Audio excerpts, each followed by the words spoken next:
Estudo bíblico 1 Coríntios 13, versos 1 a 3. Usando de um exagero intencional, Paulo enfatizou a inutilidade dos dons quando exercidos sem o concurso do amor. A expressão línguas dos homens refere-se provavelmente ao dom de falar em línguas estrangeiras, Atos 2, versos 4 a 11, enquanto a adição de e dos anjos refere-se provavelmente ao dom de falar línguas estranhas. Ainda que se saiba todos os mistérios e todo o conhecimento, mesmo que se dê tudo aos pobres e ainda que se entregue o próprio corpo para ser queimado. Essas são declarações dramaticamente exageradas, aos quais Paulo utilizou para enfatizar a importância do amor. Todas essas coisas, por mais extraordinárias que pareçam, nada valem se não houver amor. O amor ágape, que é o amor de Deus ensinado por Paulo, é exatamente o contrário do amor egoísta do ser humano. Versos 4 a 7. Paulo personaliza o amor como uma pessoa que age do modo a que os cristãos deveriam agir. O quadro total sugere uma descrição do próprio Cristo, considerando os tipos de problemas que essa epístola aborda. Esses versículos são uma reprimenda aos crentes de Corinto, que estavam fracassando na conduta de si mesmos com amor. Verso 5. Não se ressentir do mal é não guardar rancor, nem guardar registros de ofensas.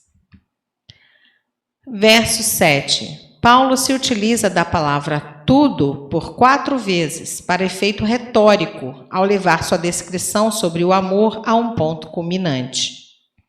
Verso 8.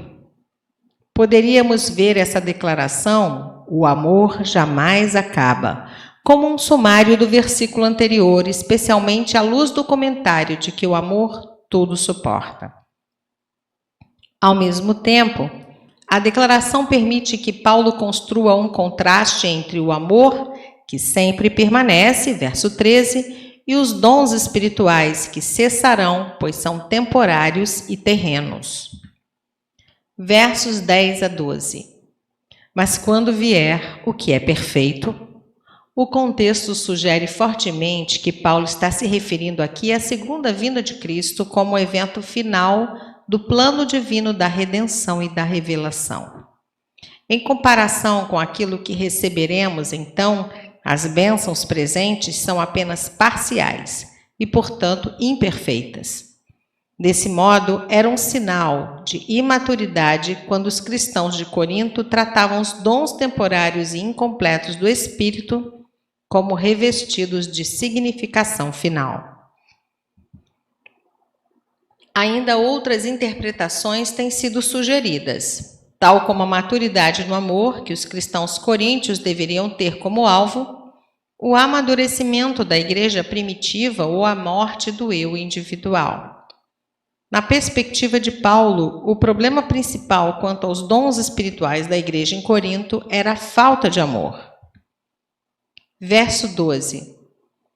Talvez porque os coríntios gostavam de jactar-se de seu conhecimento, capítulo 8, verso 1, Paulo concluiu a passagem salientando o caráter parcial de todo o conhecimento presente.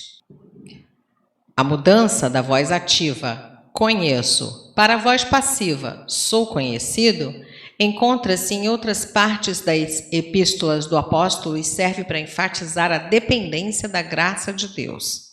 Capítulo 8, verso 3 e Gálatas 4, verso 9. Aqui, o enfoque recai sobre o caráter íntimo e imediato do conhecimento sobre Deus que compartilharemos algum dia. Verso 13. Permanecem a fé, a esperança e o amor. Essas virtudes sobrevivem aos dons e, consequentemente, devem ser cultivadas com mais dedicação.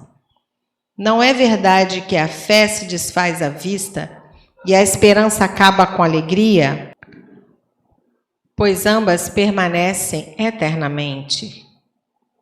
Como a fé e a esperança permanecerão?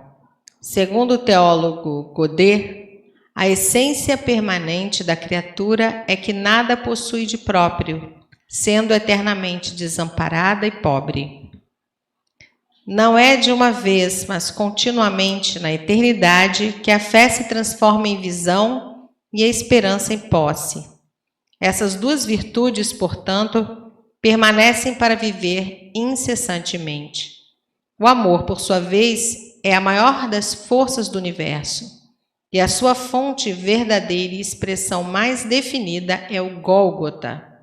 Por esse grande exemplo de amor é que em nós o amor permanecerá eternamente.